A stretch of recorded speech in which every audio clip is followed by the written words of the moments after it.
but there were some unavoidable circumstances, and so now I'm here for this next talk. And most of the task for me has been made easy by Dr. Lalit, I believe. He's So Dr. Lalit has already given you a brief overview, and Zotero, it seems. So he's made my task a lot easier. So the Zotero was the main thing which I requested Lalit to go ahead. So I'll go ahead, and most of the things will be a rhetoric for what you've seen in the first lecture, but please feel free to interact, and obviously you'll have a good time to interact and the hands-on thing. And remember, this is the workshop that sir has organized, and you must thank Professor Manoj Pandey sir for such a wonderful workshop.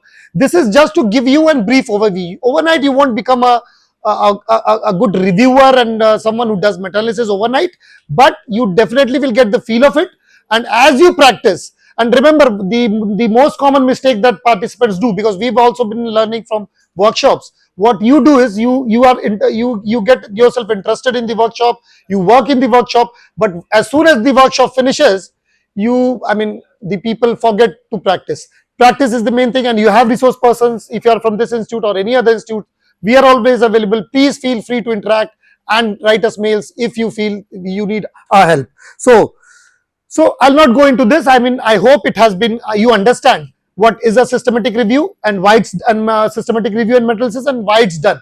Always remember, as this is an original research. Why it's called an original research? Because you extract data from the published study or published literature, accumulate them, and then you start analyzing the data on your own with your preconceived hypothesis, and then give the interpretation of this pooled data.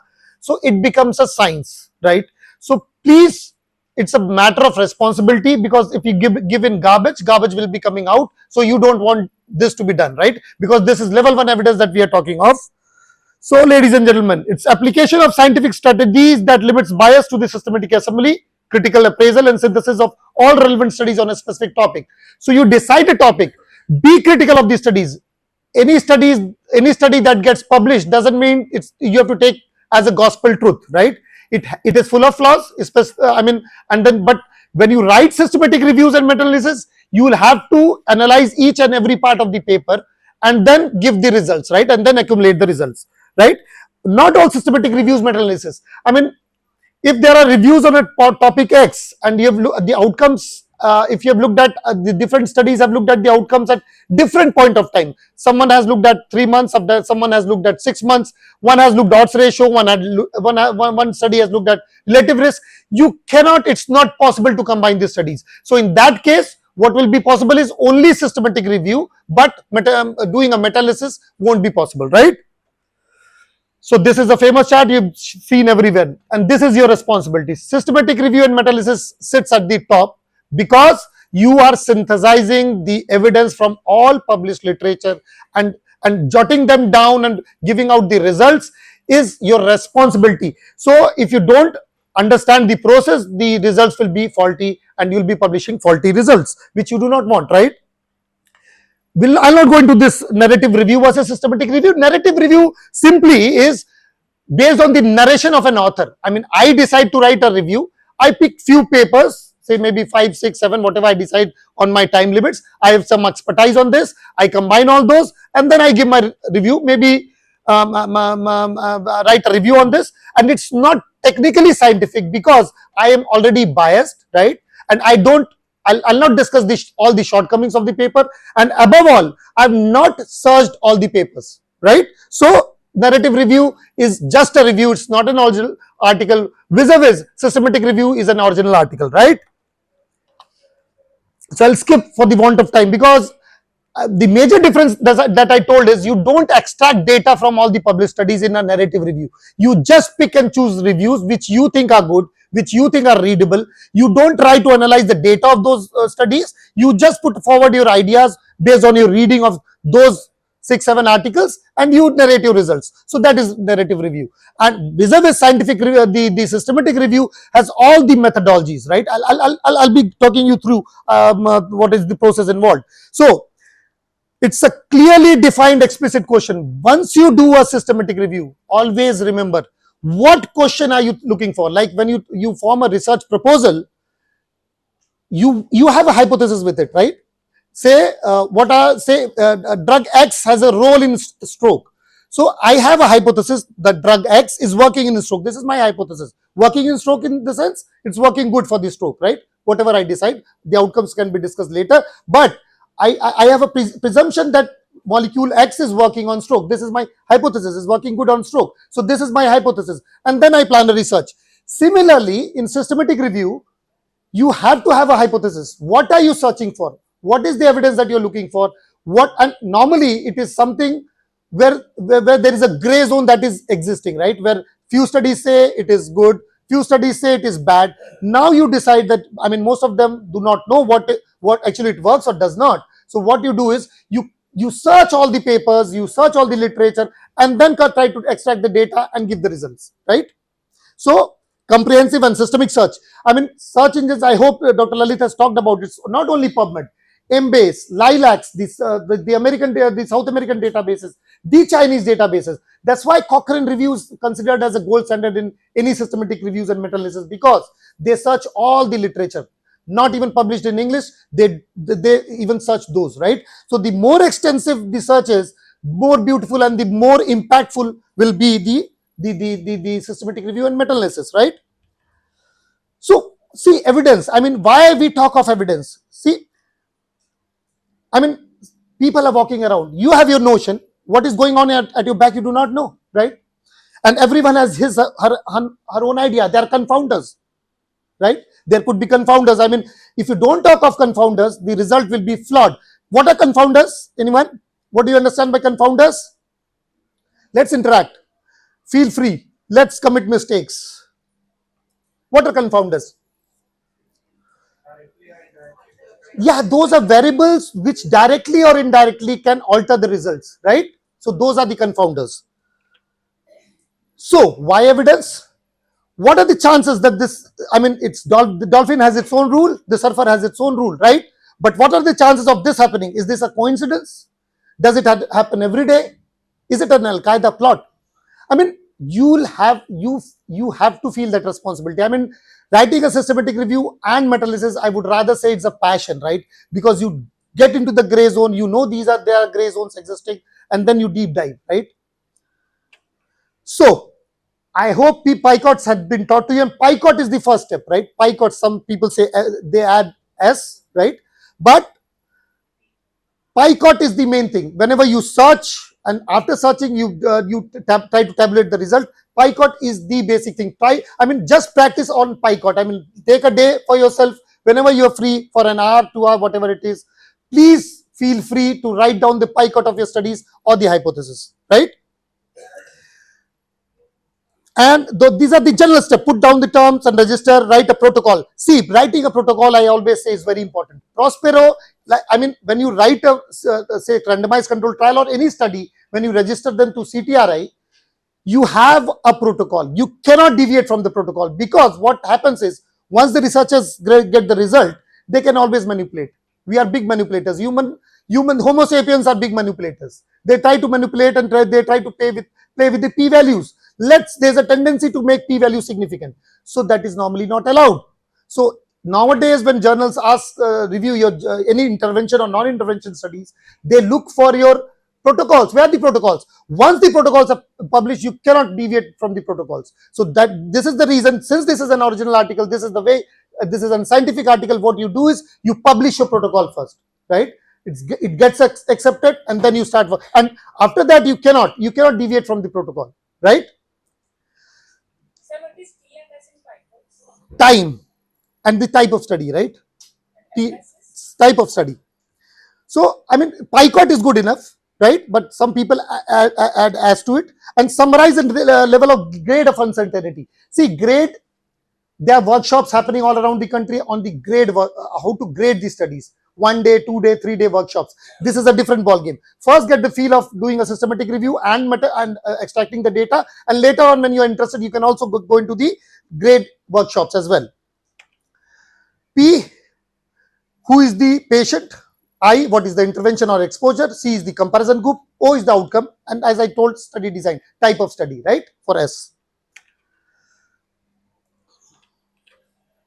So same example, I'm a neurologist. So in a patient with stroke, does daily regime and alternative regime of drug X, I've forgotten drug X, of say any X, have a good outcome? So participant is the patient of stroke. Outcome is whatever I decide. I have not written the specific scales, but outcome is the bad or good outcome scales are already there. Intervention is daily versus alternate day, right? And control is, I mean, the one who's receiving daily is one arm, the control is the other arm, right? And outcome, as I told, is the outcome, right?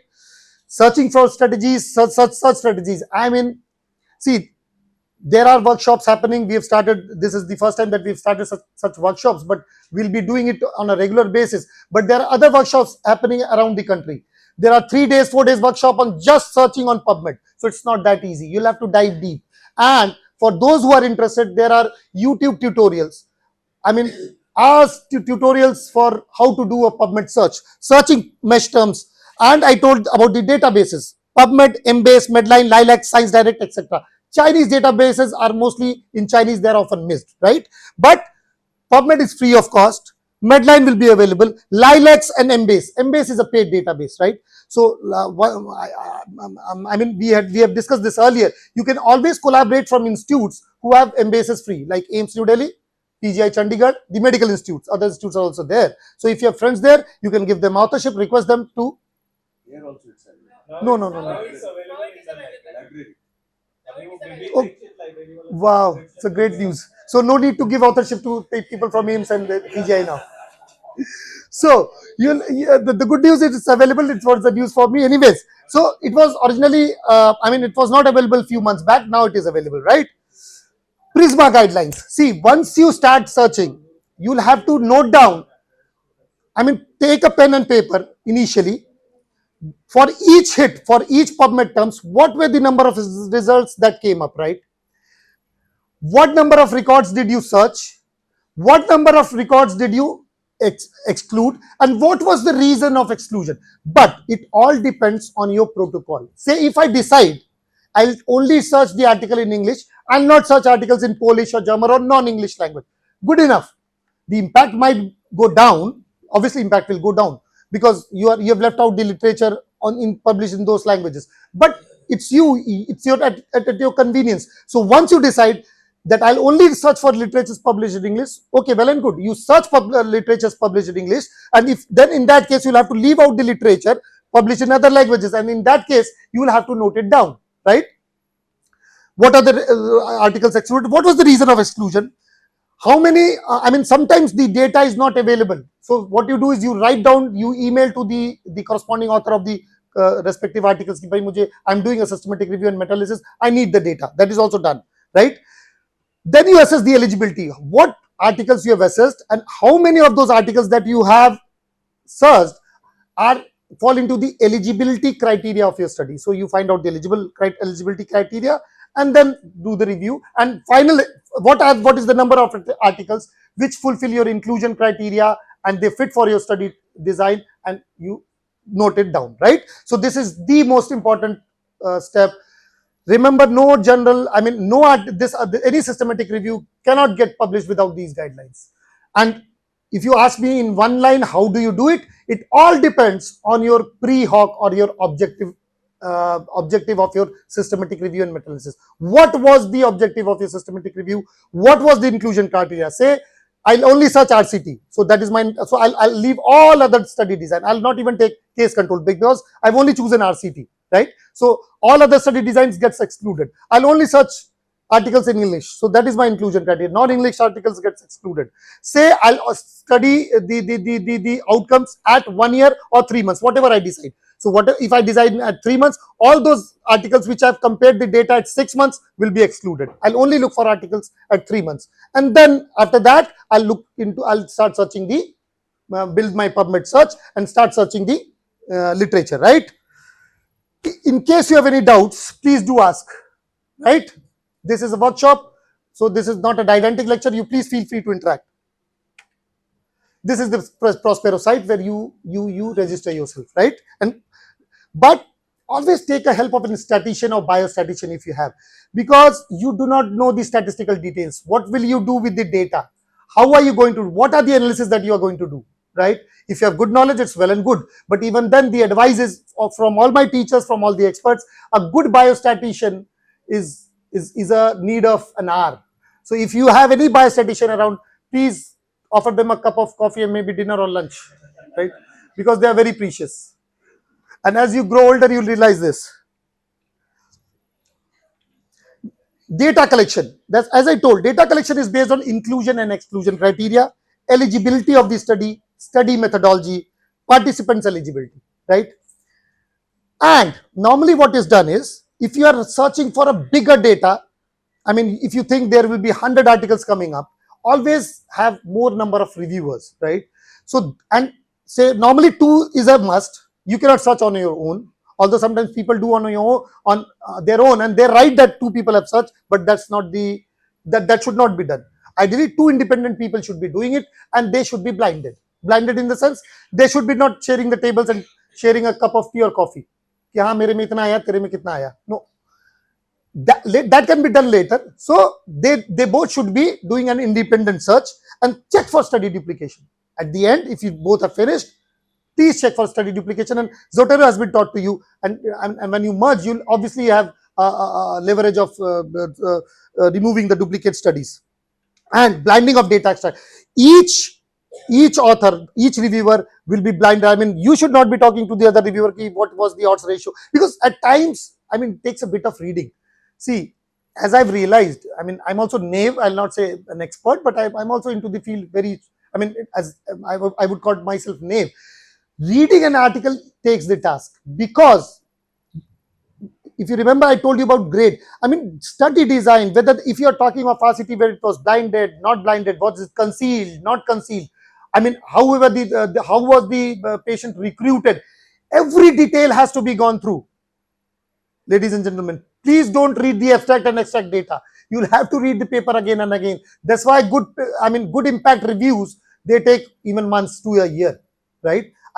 We are involved with a Yale group publishing our meta-analysis. We've been doing it for last 8 months and still it's not complete. So remember the data, the humongous data that is required, and the humongous search and the reading that is required. You should be a voracious reader, because if you don't do it voraciously and diligently, you'll be missing the final details, right? Right? Hello? Are you there? Great. So data extraction, I mean, once you've made up your inclusion and exclusion criteria, right? You've done the literature search. Then the template comes up. What are the things that I'll be looking up for my data extraction, right? It's a standardized tool that captures critical study elements in structured format. The form should be piloted on few studies to ensure clarity and comprehensiveness, and extraction should ideally be done in duplicate for consistency. I mean, let 2 people do it independently so that you know you are on the same page and you are not committing a major mistake. Key components.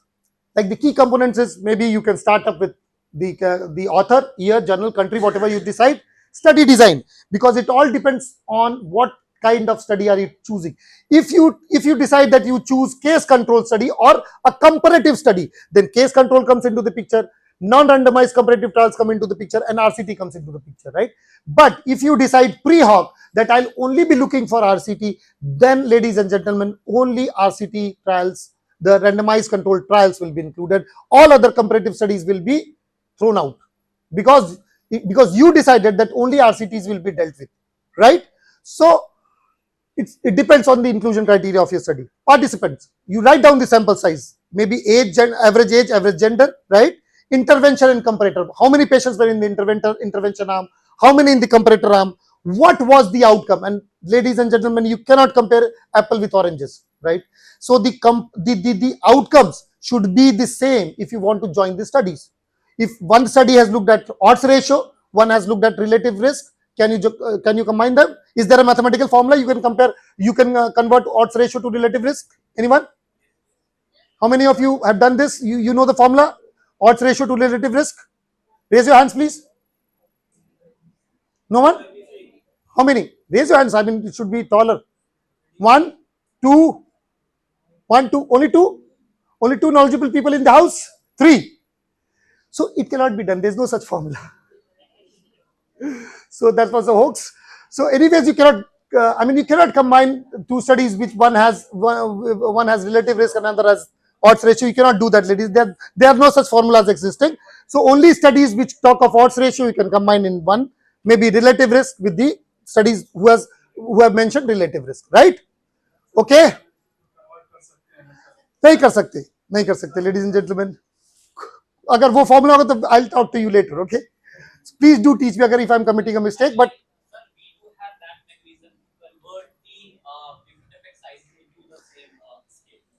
I'm not aware of this. I'm so sorry.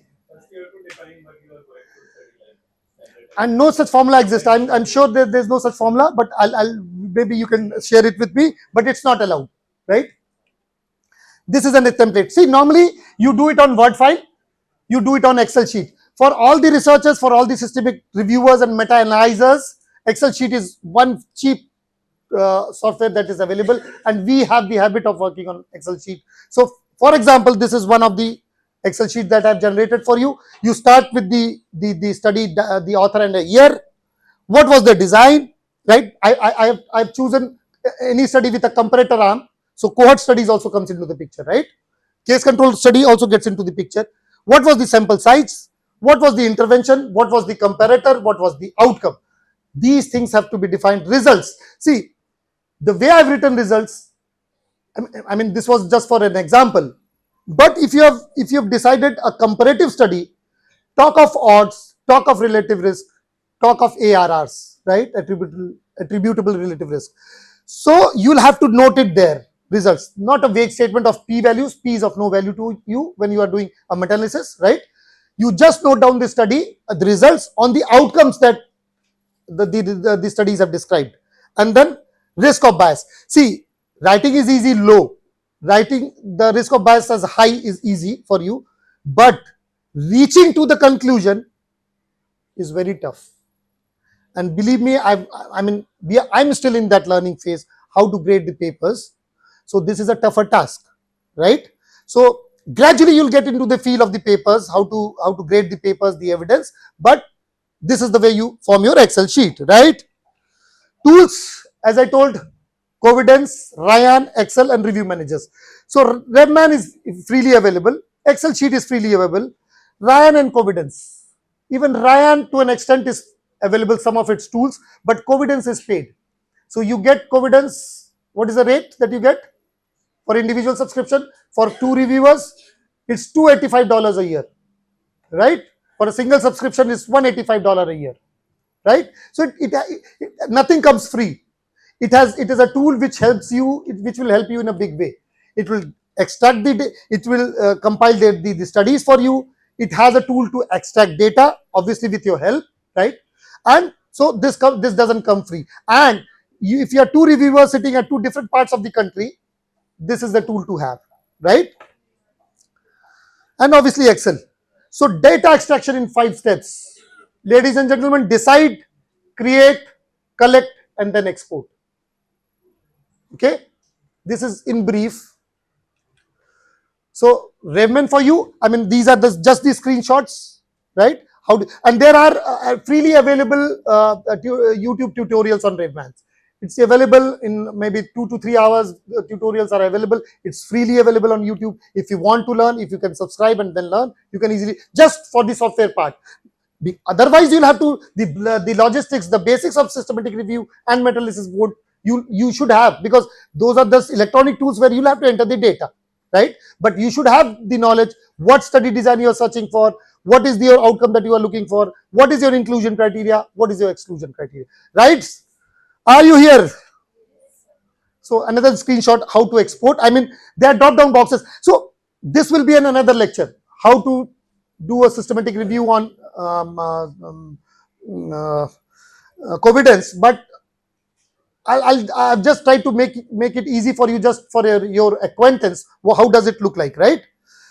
Then comes quality assessment, right? There are various quality assessment tools, Kodas and Ottawa scales. Whatever you are, what make yourself comfortable with one of those. Try to expertise one of those at least, right? And then you grade your studies. And biases.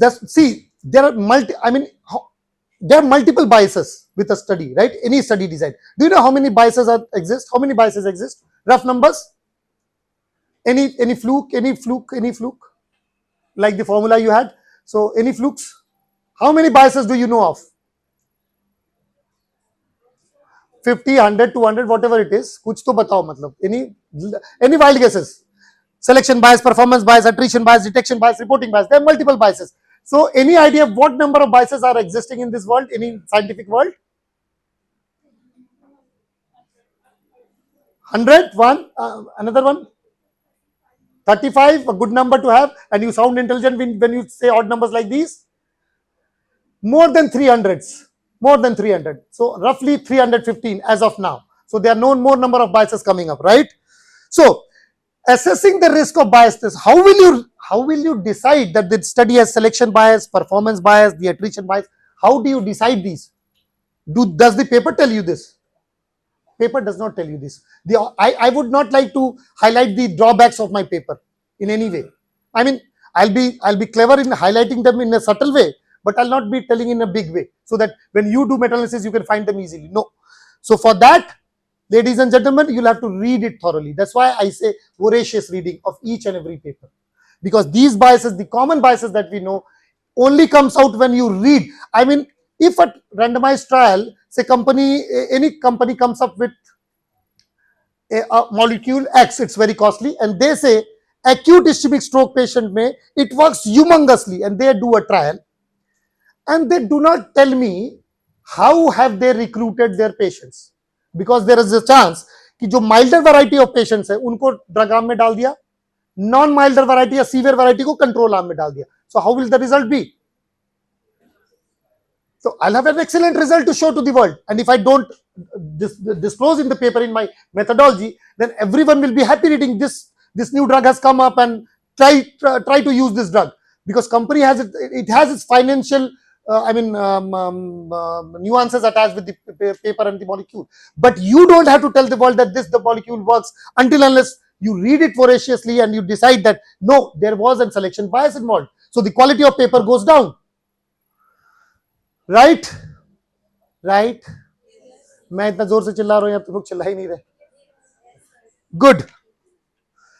Quality assurance, double screening and extraction to minimize error. At least 2 reviewers. Discrepancy should be resolved by a 3rd reviewer. When आप अगर दो दुश्मन ने अगर review किया एक ही paper को, and both try to prove themselves, नहीं, I was right, he says, she says, I was also right. So how do you decide who was right? You go to a neutral friend and a common friend who has knowledge of science, and then let her decide. So this is the way it is done in systematic reviews, right? Through consensus, and then that neutral friend talks to both and makes them at consensus. What if even after that 3rd reviewer they don't reach to a consensus? Whatever it is, third reviewers request, the authority is supreme, so he does what he likes, right? It normally doesn't happen, and even if it happens, you please do not disclose in the paper. So what are the other tools for quality assessment? Robinson grade. Grade is coming up in a big way, and there are grade workshops, as I told. Are you listening? Let's dive deep. I'll run through quickly. I mean, this is one of our meta-analysis that got published. Obviously, you see Manoj Pandey sir there, because without his help, it wouldn't have been that easy. So my regards. And this was one of its kind that we published. And then the way we looked into the PICO first. What was the population? So the aim was persistent organic pollutants in patient with ischemic stroke.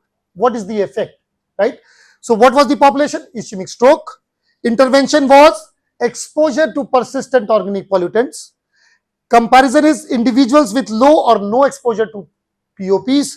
And outcome was incidence of stroke. So it was all population based. I mean, what is the denominator here? It is the population of study. Maybe if looking at, if you're studying in a hospital's population of the number of patients reaching that population, reaching that hospital is your denominator. If you're looking in a community, all the population of that area, whatever you decide, is the denominator, right? And then you decide exclusion and exclusion, inclusion and exclusion. Like we decided, we'll only be looking for articles in English, and only adult population will be dealt with, right? and we left out the preclinical studies and animal model studies and other reviews which were published, right? Literature search. Obviously, you need two authors, and the databases that we searched on was PubMed, ScienceDirect, Embase, and Scopus, and mesh terms. Searching for mesh term. See, you have a mesh term library. If you go onto the home page, right bottom you have mesh library. If you click on that, you'll be redirected to a page where whatever you want to search is. If you want to build up your search strategy with mesh terms, you just type your, say, bladder cancer, and you'll be getting all the mesh terms associated with it, right? Although it's not that easy, there are many other subheadings that you have to enter and you have to look for, but mesh terms is, that is the way to reach to the mesh term if you do not know what are the mesh terms available, right? Right. How is the Josh? Great. So disagreement revolve. Obviously, the third reviewer resolved the disagreements between us, and this was our Prisma chart, right? Quality assessment, we did it on a Newcastle Ottawa scale, right? And any score above 7 was considered as good. So this was our Word file, right? Although you can do it on Excel as well. What are the serial number, the author name, the duration, population, study design, case control, what was the type of study, everything, right? That you decide. And this is the Excel sheet for the meta-analysis, right? You can also enter these, either you enter on Word file, or it's always easy to enter on Excel sheet, those parameters as well. Now you see, you read the papers, you decide what are the control cases and control, what is the confidence interval, and odds ratio, risk ratio, or hazard ratio. But you'll have to decide in a, I mean, that should be homogeneous, right? You cannot compare apple with oranges. It's not moving ahead, sir. Yeah. So Newcastle Ottawa, this is the way we did the rating of the studies. And what are the advantages of systematic review? You use explicit methods. I'll not go into this. This is very scientific. We all have, I mean, just by discussion, just by the experience, that small experience that you have, you understand that this is very scientific, right? Best form of evidence. That's why it's called best form of evidence.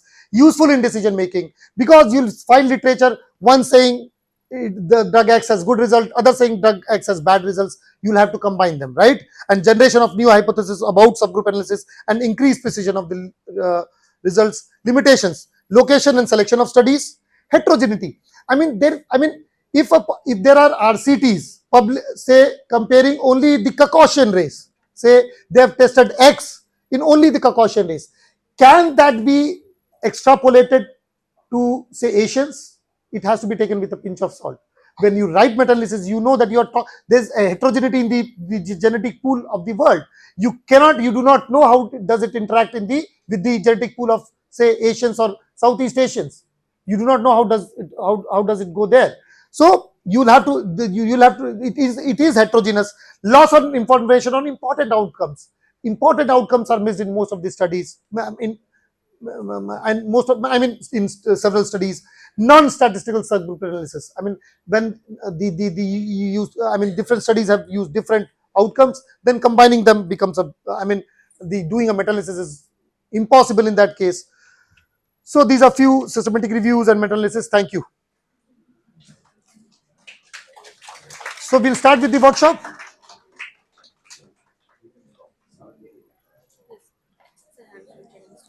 Dr. Gita ma'am to felicitate Dr. Abhishek sir.